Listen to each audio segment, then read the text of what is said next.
How old am I? I had a son when I was. All right, good morning, everybody. We're gonna go ahead and get started with our third quarter 59-minute meeting.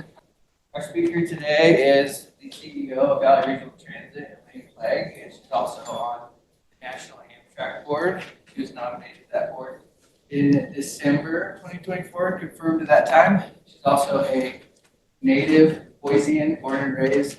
She served everything I see says nearly 20 years on Boise City Council. It was 20 years, 2003 to 2000. 19 years and some months. Yeah. But she's also been a big advocate for transportation and land use planning in Treasure Valley over the last several decades. And we're really happy to have her here. So let's give it up for Elaine. Well, it's really exciting to be here. Cameron and I were talking. I haven't been here since I was a city council member, and I was here for the interviews that you're just getting ready to do as a candidate. Right. So this will be fun, I hope. So today I want to talk about who Valley Regional Transit is, why transit is so important to our future, some of the funding challenges we face right now, and things that frankly, I hope all of you will be willing to lean in and help us support getting some changes. Our service outlook, I actually moved that up into who we are, and then a little discussion about rail, and then whatever questions you guys have. So Boise Urban Stages was formed by the city of Boise in 1973. In the 1990s, a law was passed that allowed the formation of regional transit authorities, transportation authorities. Also in the 1990s, Treasure Valley Transit began serving in Nampa. And then we had a vote in 1998 that formed two regional transit authorities, one in Ada County, one in Canyon County. And the next year, the boards of those two authorities made a decision to merge them and operate jointly instead of separately. Then Valley Regional Transit took over running the Boise Urban Stages, and Boise took that money and instead contributed it to Valley Regional Transit. Same thing happened in Canyon County, took over the services that Treasure Valley Transit had been doing. And since then, we've made a couple of attempts to do some changes to that Regional Transportation Authority law. We're one of 3 subdivisions in the state that don't have levy or fee authority. And one of the others was never meant to, and the other one has fee authority. So yeah, one of 3 that don't have levy authority, one has fee authority, and one of the others wasn't supposed to. We can only accept voluntary contributions. So in the late 2000s, there was a real effort to do a local option sales tax, but frankly, very close. But at the end of the day, there wasn't agreement on the final scope of it, and it died. Since then, really, no one's been talking about how do we fix this. I think everyone got kind of afraid and burned out, and lots of feelings, hard feelings on both sides. So Valley Regional Transit really leaned into a couple of other things. One was electrifying our fleet, especially in Ada County. One was building the underground station in downtown Boise. And one was looking at all the specialized services that we could do. And we do a number of those. Rides for senior citizens and people with disabilities, rides to wellness. We have late night rides for economically disadvantaged service workers who otherwise can't get back and forth to work after the bus quits running, and a variety of other things. Then I got hired in 2023 after serving on the board for 20 years, and very excited to reinvigorate the idea that we needed something more stable in terms of funding than going every year to an annual budget process to 15 partners and hoping that that's where we are today. So as part of trying to reinvigorate interest in the system and frankly ridership, increased ridership after the pandemic, we launched a big service change called Better Bus. in June of '24, and it's turned out pretty well, frankly. So I've already covered some of this. We're accountable to local governments. They serve on our board. We have some special members like universities, College of Western Idaho, ACHD, other highway districts, and ITD. We don't have any private sector members of our board, but we do involve the private sector on our regional advisory council. We have exclusive jurisdiction for public transportation in the valley, and we're the direct recipient of some federal funds that come by formula to be spent on transit. Both 5307, which is what you use to operate the buses, and 5339, which is what you use to buy new buses and take care of your facilities. Both of those have match requirements, so we still have to have the local money in order to spend the federal money. So as I mentioned, we have a lot of different services. I think it was the right move to diversify our services in the early 2010s. There was a real demand for it, and it was clear that there wasn't going to be an opportunity to work on funding for a while. And so as a result, we have many places where we touch the community and provide people who really need rides. We also run this Safe Routes to School program for both Ada and Canyon County. Previous to the pandemic, that was at the YMCA, but during the pandemic, they couldn't support it anymore, and it came over. I actually worked on Safe Routes to School, my nonprofit life, so it's a pretty good fit for us. We serve lots of people. There's a real perception that we only serve people without means, and certainly a big portion of our ridership is because we have, frankly, not very good service in many cases, and so it's only people who have to use it. But in the places where we've been able to provide good service, we're attracting a real range of riders in terms of demographics, both household income, but also age. We're leaning in right now to trying to move more junior high people, folks, the ones who can't drive yet, who you as parents end up driving everywhere. And I have 5 kids who are in that mode right now, and any chance for them to not have to drive their kids around, they would love. So I assume other people are in that same mode. We move a little over 1 million people a year.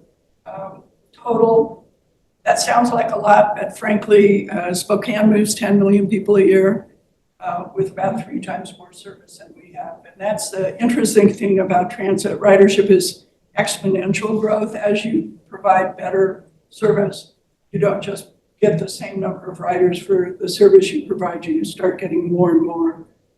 So Spokane has become kind of our North Star in terms of goal. We'd like to have 3 times more service and see if we can get to 10 million riders a year. The upshot of that is 9 million less cars on the road.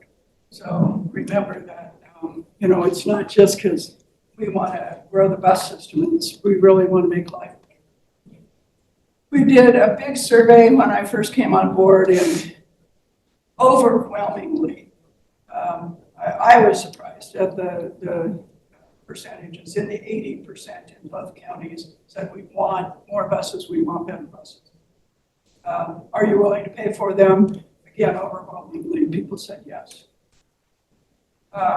So these are the direct services we provide.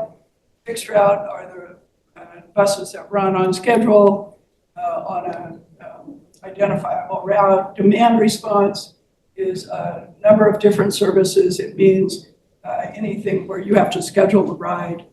And on demand, it comes near your house, but not quite there. We identify a nearby intersection to meet you at.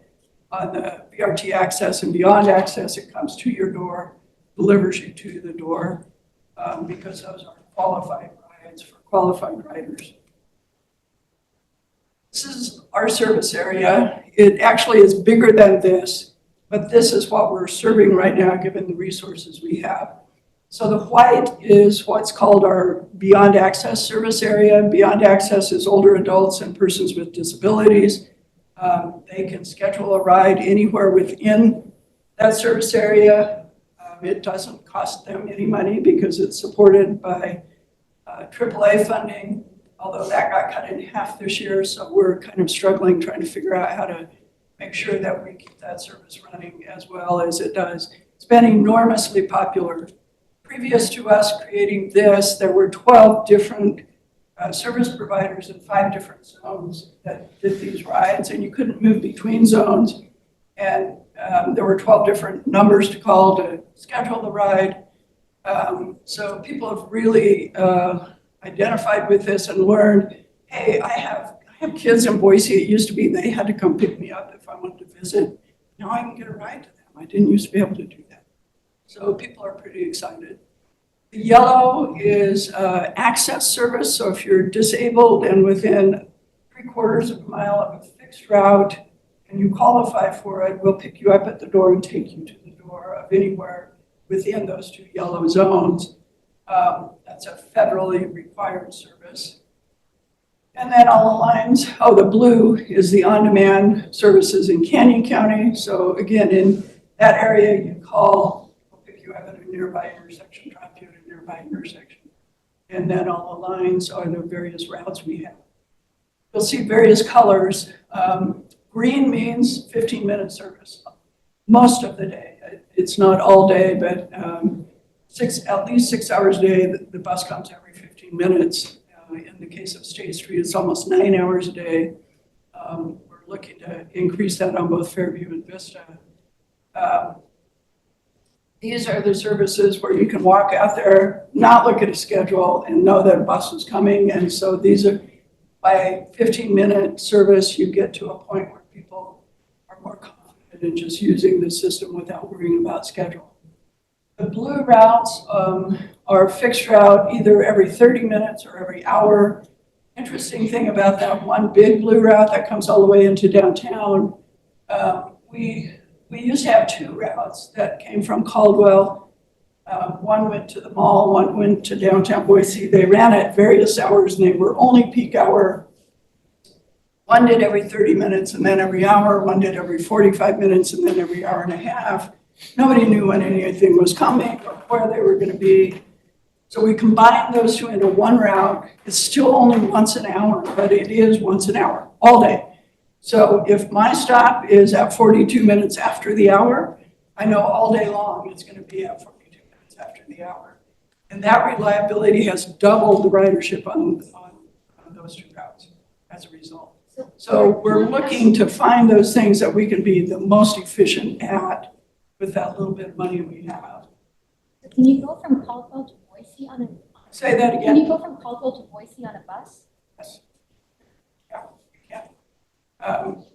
Actually, not from downtown Caldwell right now. We did have that scheduled. We're looking to extend it, but from the edge of Caldwell all the way to downtown. So usually when you make this kind of a big change in the system, you actually lose ridership. We're pretty excited that despite the real changes, overall, we've increased ridership just slightly. As we look at 25 numbers, they're increasing even more, not surprisingly. Some of the changes we made were routes that people haven't discovered yet. So for instance, we had one that came off the bench down Orchard and then turned and went downtown. But we have 3 other routes that go downtown from Orchard. So instead of turning that route and going downtown, we continued it, and it goes all the way to Hillside Junior High. So now you can go from the airport to Hillside. But people who were riding it wanted to get downtown, so they switched to the other routes. The people who could ride this not as many of them have discovered it yet as could. So we're doing a new program called Route Reach, to try and focus on specific routes and see if we can increase ridership on that route just by letting people know it exists and what the benefits would be. We are running the game day bus to Boise State again this year. We already had 1,500 people ride it. We're doing other supplemental services. We had 1,500 people ride the bus to Post Malone's concert. Because it was a mess down there, right? Nobody could get in and out. And we only found out like 3 weeks beforehand that they were really struggling with what to do with the parking. We jumped in and extended 3 of our routes, both in frequency and hours, that already went by the college. And like I say, just with that, we moved 1,500 people. So we're looking for those kinds of things that we can do. You'll see the decrease in ridership in specialized and the increase in demand response. That's when we consolidated those senior center services into that one big service area. So the decrease was to be expected. It was those services that closed, but the increase more than made up for it. So why transit? We think that there's a lot of reasons that would benefit this region economically if we had transit. Makes travel more affordable, provides options for how to travel, gives independence to people who otherwise are dependent on someone else, and then I'll talk about the economic benefits. You all know we've been one of the fastest growing states for 2 decades. We do have a measurable impact on the economics of the state, and we'll show you in a minute how we figured that. And we do provide congestion mitigation. Where transit is strong, congestion is actually lower. More we can build it. It's one of the only ways that's proven to actually reduce congestion. You can widen roads all you want, and typically what happens is people drive more, and more people drive because there's road space. But when you provide transit, people have other choices, and it actually does reduce congestion. I like to say, imagine New York City or Washington, D.C. without transit. What would the roads be like? Wouldn't work, right? So it really does work for that. It expands job creation by expanding access to work. If I live in Nampa right now, and I used to not be able to get to downtown, and now I can take a job downtown. I didn't used to be able to. And it's good for both urban and rural communities. Here's some of the numbers. This top one, we just had this done. 36% of the residents, over a third of the people in the Treasure Valley can't drive. Now, some of them are too young, but some of them are disabled, some of them are too old. Maybe they had a stroke and they can't drive anymore. Maybe they can't afford a car. 36% of our traveling public were saying, well, figure it out. We like our cars, whatever you can do. We think we can do better than that. The other factor about this valley is it's really expensive to own and operate a car. So if your income disadvantaged at all, it's really hard to own and operate, especially more than one vehicle per family. This is an average, so really expensive vehicles are more than this, and of course some people get by with a little bit less. But the fact of the matter is, between the fuel and the insurance and everything else that goes into owning a car, it's very expensive to own one. And so, and much more expensive than, frankly, across the nation because of the amount of driving we have to do. We, as a result, spend a lot more of our income on both housing and transportation than many other parts of the country. You've probably all heard if you spend more than 30% of your income on housing, your housing burden. Housing plus transportation is 15%. So housing plus transportation is 45%. In this valley, 52% of people pay more for both housing plus transportation.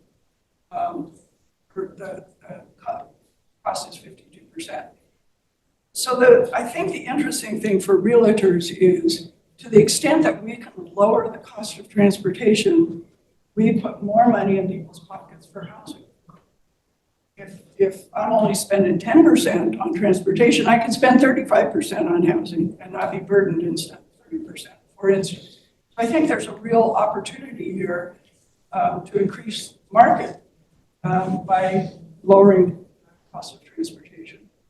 Talked about the 9 million trips a year that we'd like to be able to provide, that would provide congestion relief.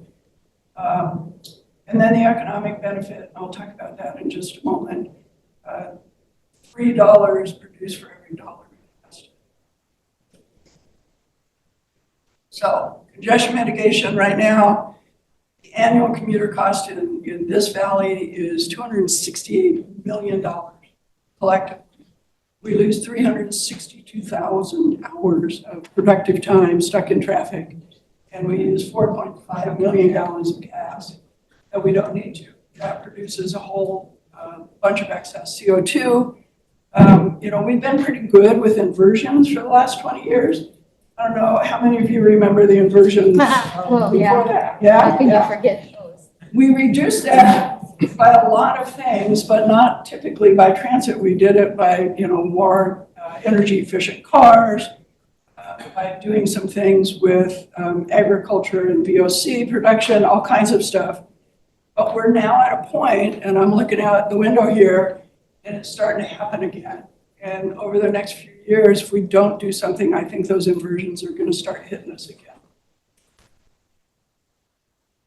So, like I said, every 1 million invested in transit, this is a national study, has $5 million in direct, indirect, and induced impacts.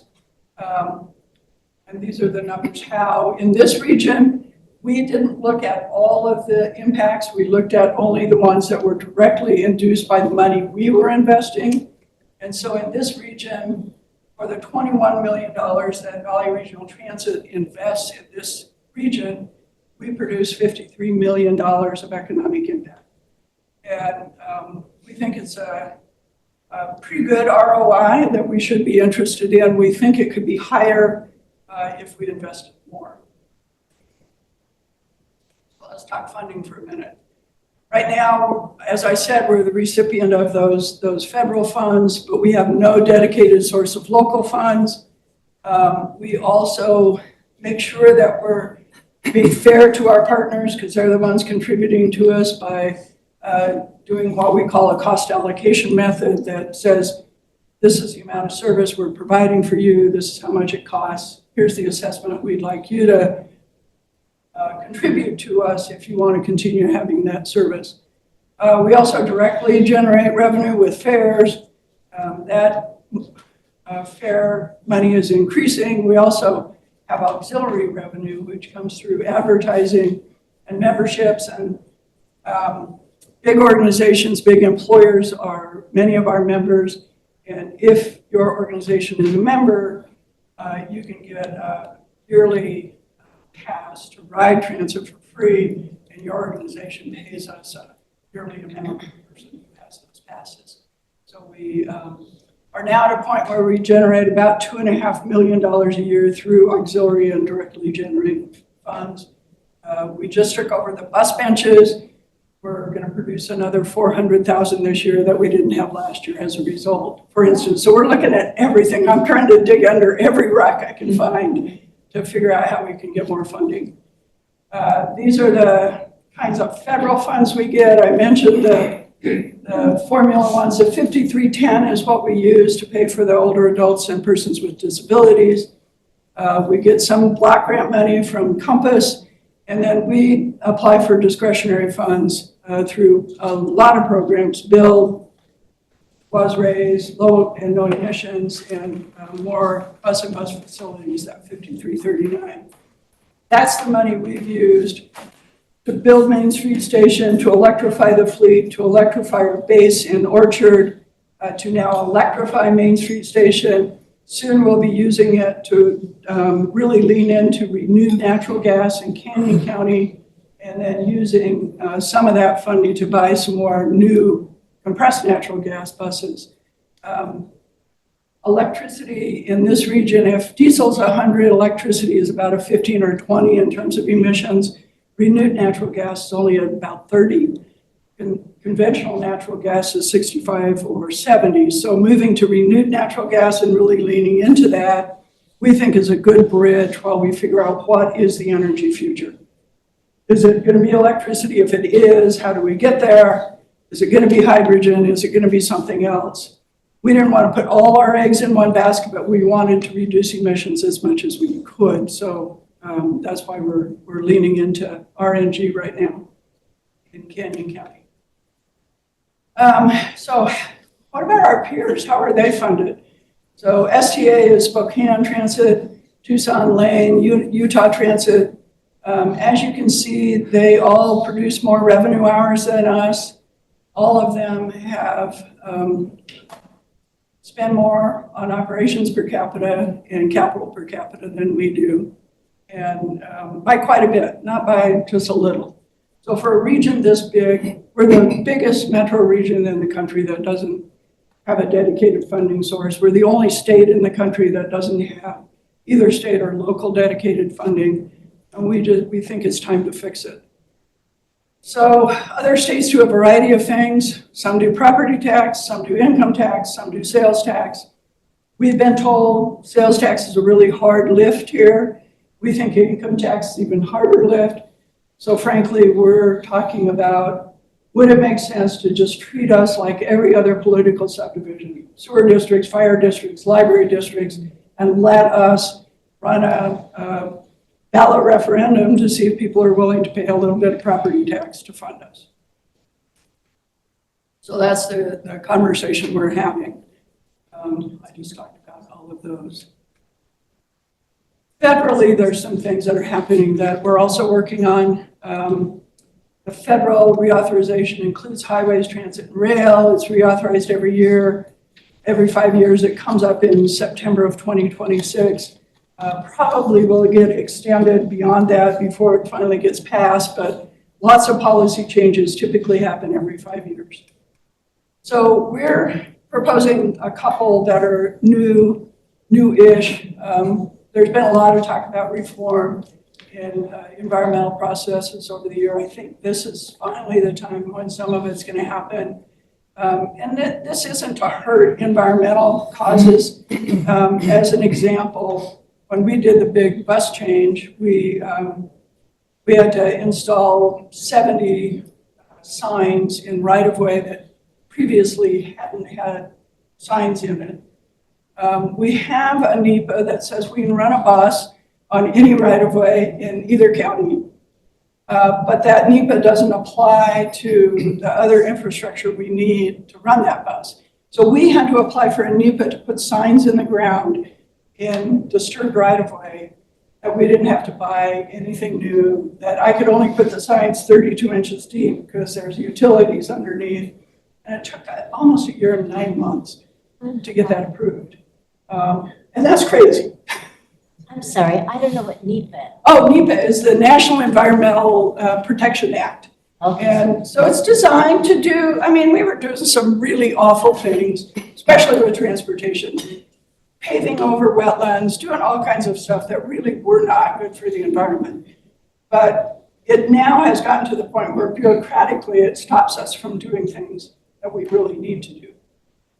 So there's that example, and then buying, there's not consistency between federal agencies. So if I'm a highway, I want to buy land, I can buy it and then do a NEPA process on it. If it doesn't pass, I can sell it or not exercise the option or whatever. If I'm a transit agency, I can't buy it until I do NEPA, which means I probably can't buy it.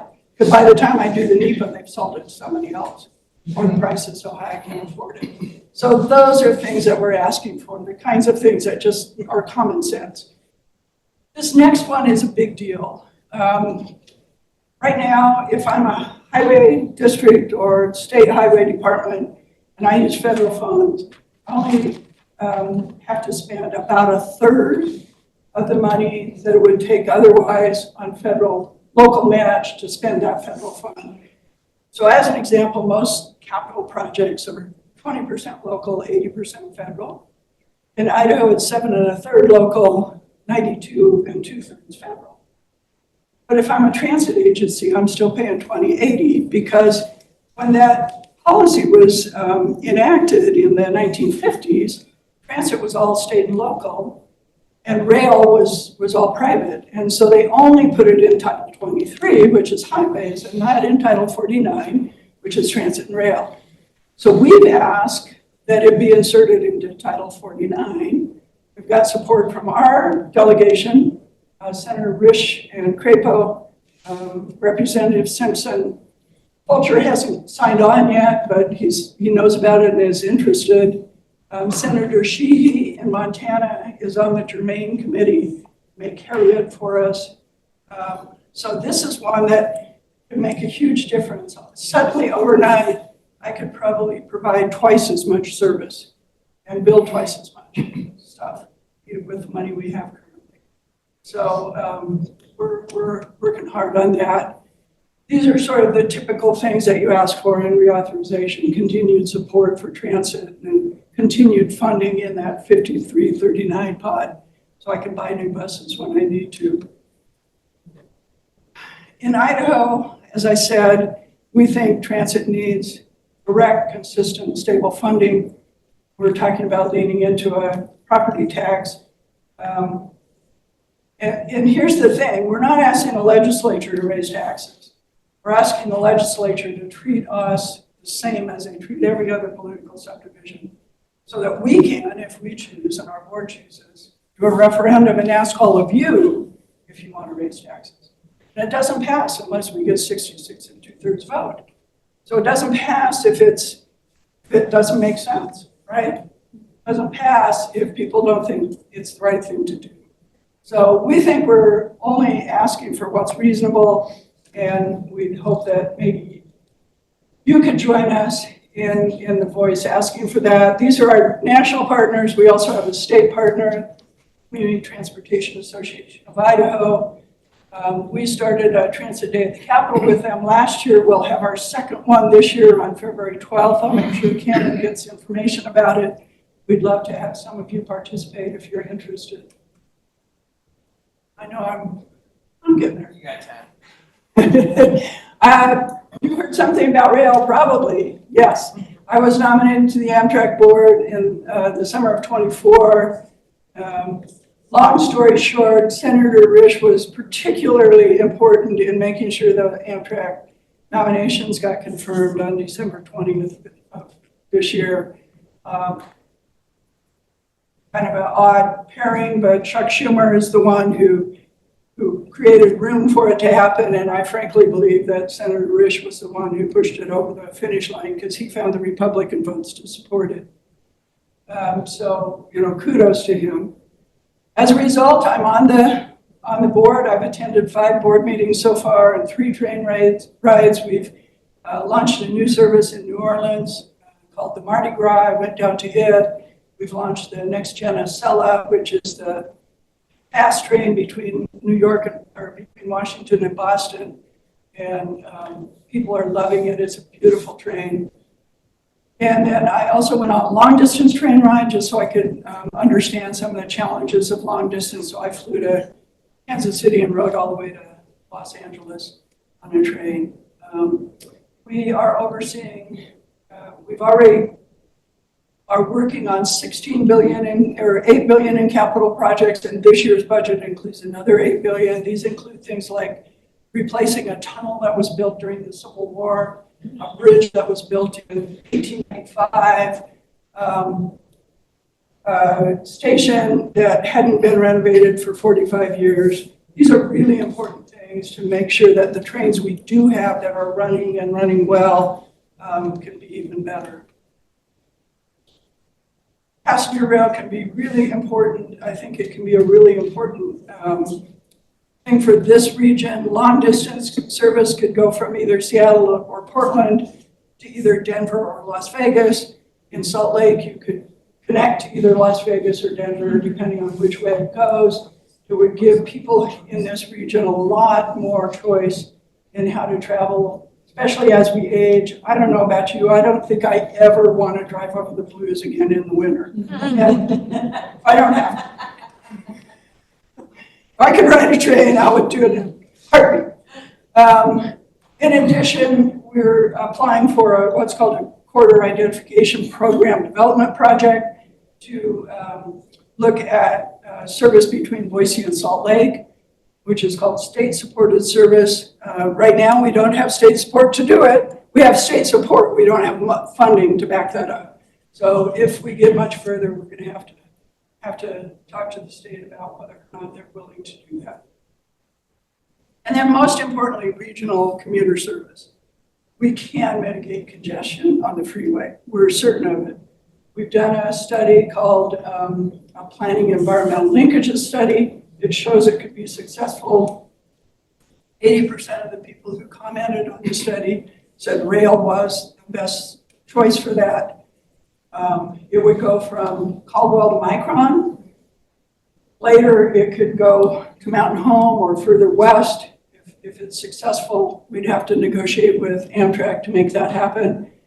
UTA already, Utah runs something very similar to this between Provo and Ogden. And last year they served about 10 million people on that service. And they're looking to extend it to Brigham City. And it could integrate with that larger passenger rail network. So we did the PAL. Rail was chosen as the preferred, preliminary preferred alternative. Next steps are to identify infrastructure and train costs and operation costs and needs. And we're in the process of working toward that right now. Here's what it would look like. So the diagonal up on your left is the main line. So from Caldwell to Nampa, we'd probably have to build a separate track. So we'd have a passenger priority track from Nampa to Caldwell.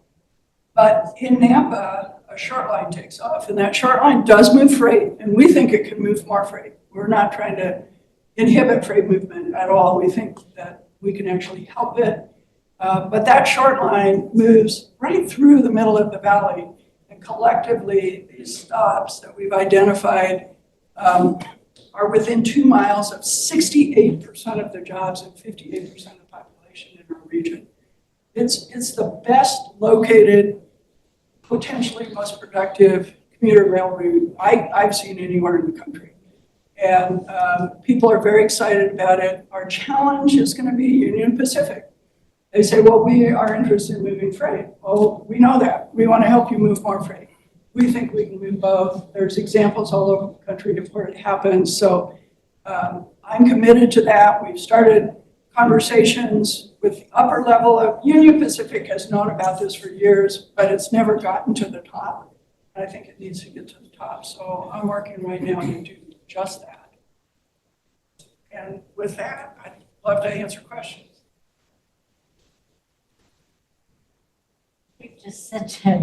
You're so full of true energy, number one, and huge problems. I mean, you recognize them all on the way. And so do you see the clear path to getting a rail thing happening? I do see a clear path. My challenge, you can see how gray my hair is getting. My challenge is whether I'm going to last long enough to make it happen. So what I'm trying to do is identify everything I can do as soon as I can do it and get it, if I don't last, get it far enough along. I was talking earlier, I could have retired 3 years ago and I decided not to. I am going to retire at some point. I don't know when, but at some point I'll run out of energy, I think. Sounds like we The clear path is this. There's 25 miles of rail right now. It's only moving 30 cars a day. It's a challenging route because it has 50 spurs in that 25 miles. That's a really high density of spurs. Not all of them are active. So it's going to take some work. We're going to have to identify the infrastructure improvements we'll need to make sure that we can both continue to deliver freight and move passengers. But as you saw, it goes right through the heart of the valley. Probably the biggest challenge is that it stops at the depot. In Boise, it doesn't go to downtown, but we've identified ways to bridge that gap with buses initially, potentially with overhead trams ultimately, which surprisingly in that distance are relatively inexpensive for fixed route transit, fixed skyway transit. So I think we've identified what we need to do. Now the challenge will be the funding, because without funding we won't be able to do it. And making sure that we get to the right people at Union Pacific and at the state of Idaho to develop the deal that we need to make that happen. Ideally, I think it would be great to get that short line in public ownership.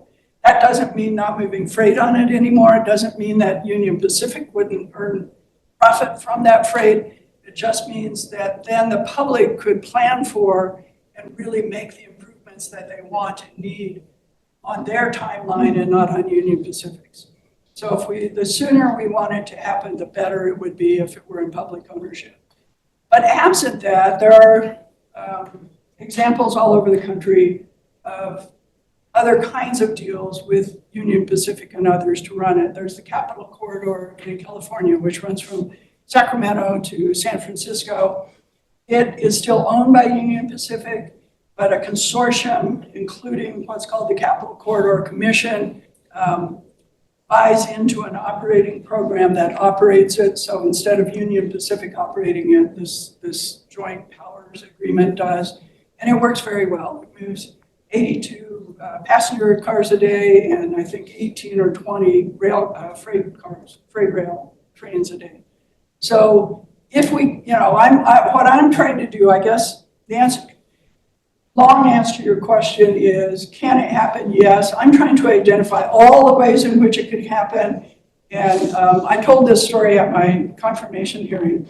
My grandfather was a logger. They moved to Idaho in 1915 by train and lived in a boxcar because there were no roads and no housing. And because there were no roads, his job was to send the logs down to the mill on the river. And inevitably there were log jams. And so I asked him, what did you do? How'd you break those up? And he said, well, you don't blow them up because A, it's dangerous, B, it wastes product, and you don't get it to the mill. I said, so what do? He said, well, first I get off the river and walk around and look at it. Then I get back on the river with a big stick and start poking at stuff till something moves. Wow. So that's what I'm doing right now. I'm poking to figure out what's going to work. So how can we as realtors help you? So, I don't know if we're going to get a bill this year. I've been talking to Representative Moyle and Monks. They haven't said yes, they haven't said no. We're going to try to get a bill this year. If there is one, certainly having your support with whatever legislators you can impact would be helpful.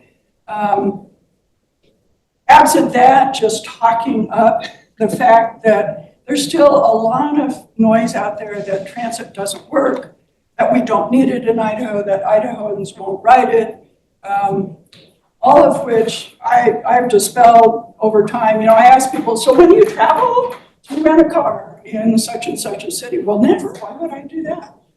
So it's not that you don't like transit, you just want it that works. Oh yeah, okay. So it will work. There's still a lot of perception out there that somehow we're different and we don't need it or we can't afford it or whatever. So talking to people about how important it is, I think would be really helpful. Talking about the economic impact for you guys, I really believe if we lower transportation costs, it's gonna help your market. It can't help but help your market. So it will be more money available for people to buy houses. Well, plus, don't miss this survey availability of public transit before they decide to move to a community. We've been surveying people. And No, I'm saying before a private business yes. decides to move to a community, one of the things they do is to survey the availability of public transit. Yeah. So, And we don't answer that question very well right now. we don't.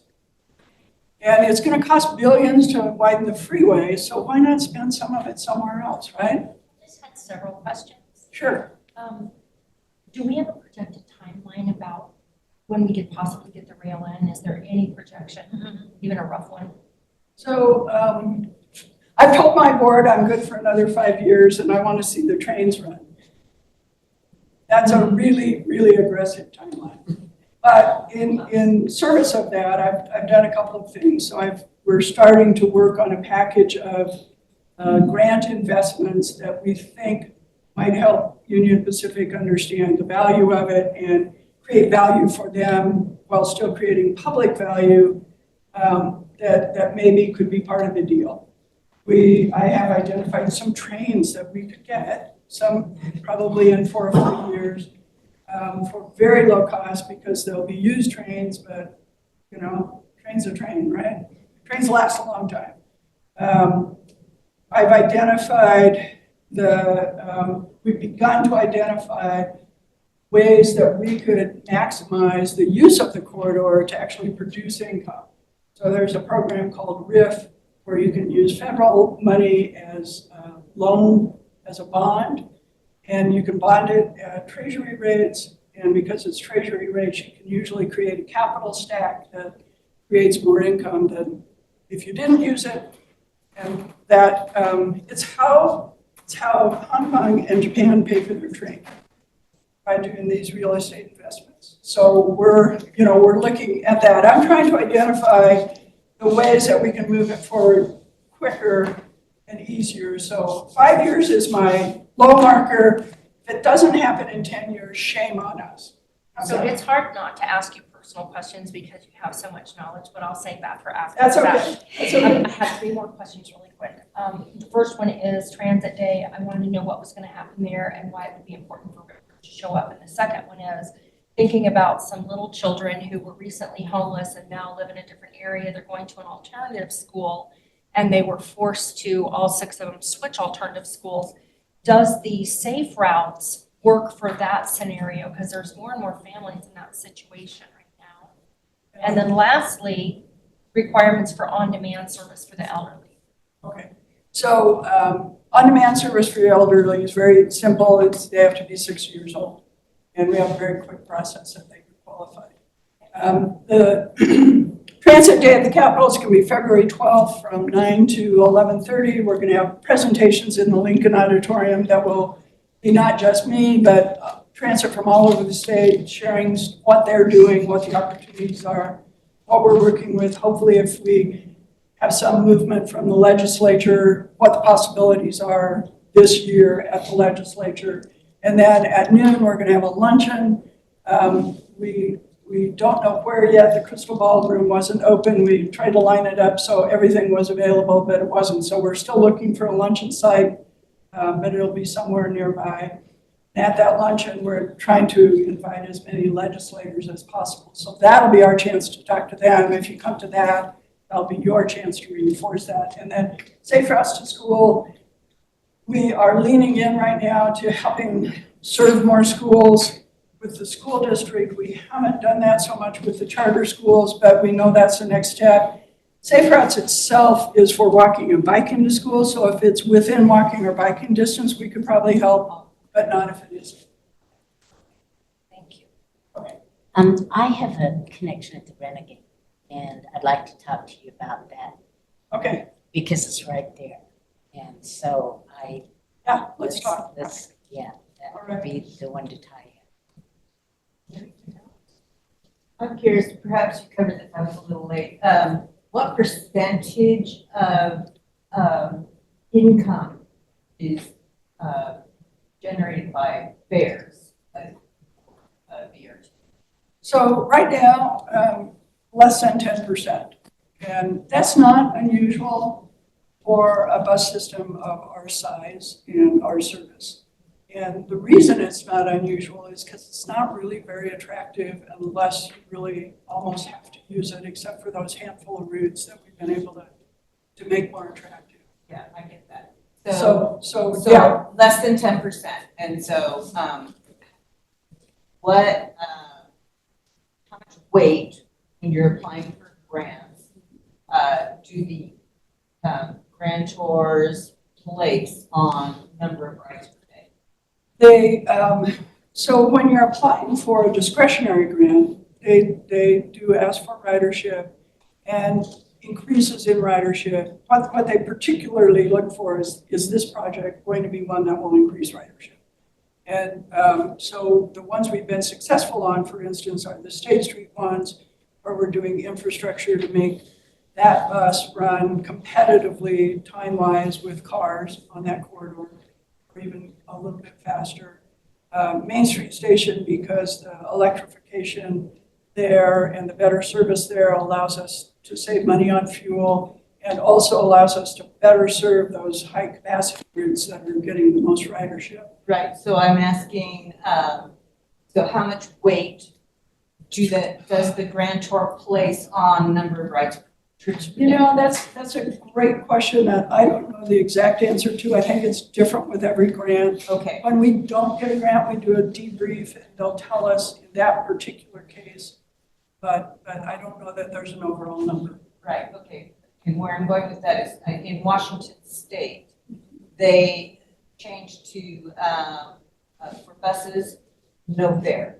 And because they found that they were only generating about 3% of their income through fares. When they did that, their ridership went through the roof. And so if the grants are being weighted based on trips per day, rides per day, that could be a way to generate more interest in grants for our community. You know, free fare is a conversation that's ongoing. We've been having it. The analysis we've done of our ridership shows because we have all kinds of income qualified discounts and whatever, there's really not costs that are preventing people from riding. And I guess I'm enough of a fiscal conservative in certain ways to say, you know, if you're going to take advantage of a service, you should pay something for it, even if it's not a lot. Right. And we ask people to pay in other ways to use our other services. Right. However, you pay vicariously, as a renter, you pay vicariously your property taxes yeah, through your landlord. yeah, So, whether a person is directly paying more taxes or vicariously through their landlord, they're paying. yeah. So one of the ways we've been addressing that, we've actually started a residential pass program where multifamily residences can buy in, and anyone who lives in that complex can get a free pass to ride for really, really low rate compared to, not quite free, but really, really cheap. Have you had support from VBEP, the area chambers, State Department of Commerce? Obviously VBEP will be very interested because they're working with all of the out-of-state companies they're trying to get here. So we do, Boise Area Metro Chamber of Commerce, and, which now includes VBEP, are working on an initiative called Keep Idaho Moving. And 2 of the 3 legs of that initiative are transit and rail. The third leg is let's look at our highway system and is it adequate? And if it isn't, what should we do to plan for the future? A lot of that includes, should we look south and create another highway out there? And if so, how long in the future should that be before that happens? But the other 2 things that are part of that are transit and rail. And so, in fact, the chamber was recently in Washington, D.C. I took them on a tour of Washington Union Station, and we talked a lot about rail in our region and what it would take to get it started. They just adopted that initiative, so they really haven't taken a lot of action yet, but Bobby, Joe, and I are working on that. I'm sorry, but. That's okay. The 2 things that I'm dying to hear your input on. Is there any way to move rail out and move people in and move passenger in? What do you mean? by that? Well, I heard you, or I thought I heard you say that we're trying to protect the freight lines and keep them going and support them. However, personally, I feel like the freight lines are part of what holds us up, in the valley. And so I think they need to be Oh, we do too. We absolutely think the freight should keep running. Certainly on the main line, there's not going to be any interference with that except for that Caldwell to Well, Napa but piece. what I'm saying, I want to interfere and put it Well, but- outside of the But you high saw the traffic corridor areas. runs right where the people are, runs right where the jobs are. That's where we need to have the service. So Our if you service, look, you know, our for service, so people. if you look at Chicago, look at Washington DC, look at New York, look at Pennsylvania, all of them have freight lines like this that still serve freight and serve lots of passengers. It doesn't interfere with the freight as long as you lean into it and do the things you need to do to make it work. It would be a scheduling thing. Yeah, it's schedule, logistics, infrastructure. There's, probably some changes in infrastructure we'll need, but mostly it's a willingness to make it all work together, which is what happens in the United States. Frankly, the freight rails own most of the rail, and they don't get paid enough to move passengers, to prioritize passengers, and so passengers end up being on late and not served well. And that's one reason I think we'd be better served if the public owned it, because then we could prioritize everyone and do it well and do it on a good logistical schedule. And then the other, we kind of touched on it on the last lady, but is there some magic business out there that we could go hustle to bring to our area that would participate hugely in so we're talking about a high employee count. Yeah, like Micron or something. Exactly. And So we've been talking to Micron about participating, and we think we have a pilot that we're going to start. So that's another, I talked about the residential initiative. We're also talking about an initiative where private companies, especially really big ones, don't just participate by buying passes for their employees, but actually participate by helping pay for the service. And so Micron is one that we're talking to about that. But I don't mean that's already here. Oh, I want us to go think broader and go and grab who would somebody come here because that it would would be an want to opportunity. be That's not a bad idea. in this area. Yeah. And, a newbie, but they're so used to having the convenience of the rail that they will, that'll be part of the package. But we need everyone here to buy into it and Yeah. Manufacturers, the actual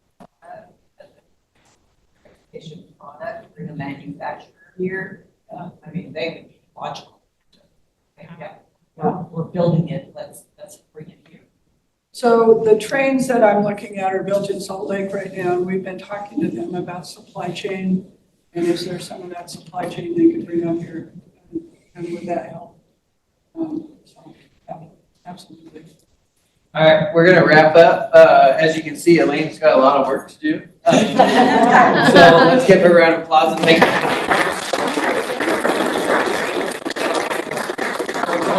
Quick 9-minute meeting is scheduled for Tuesday, December 16th. That should be our reporters forum.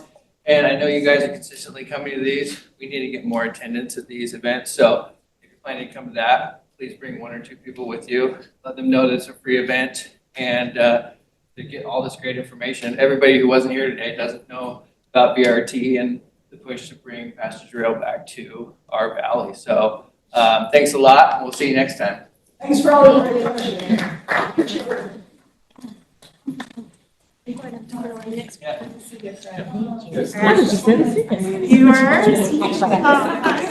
it? See you guys later. There's a mic right there. Yes, you did. Did you pretty? Pretty good. I know. Well, and I knew,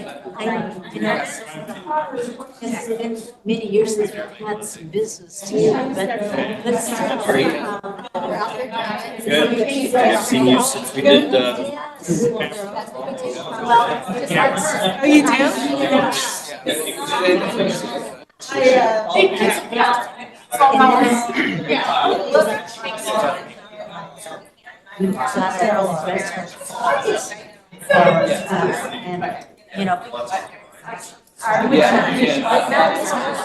And, And You never know where it's gonna go. Yeah. Well, that's so much. Thank you. Oh, I'm registered.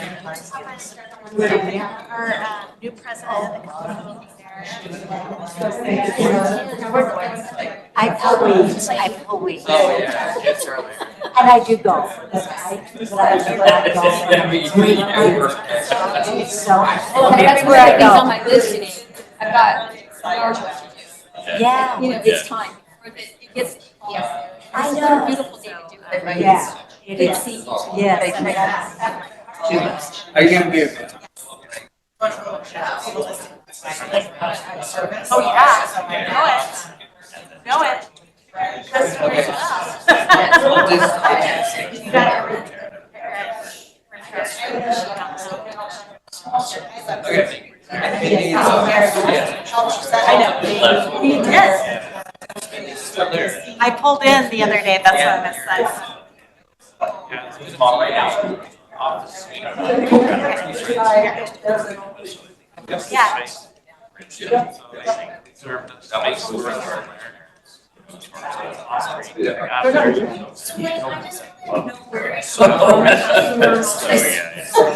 I was born and raised in Boise.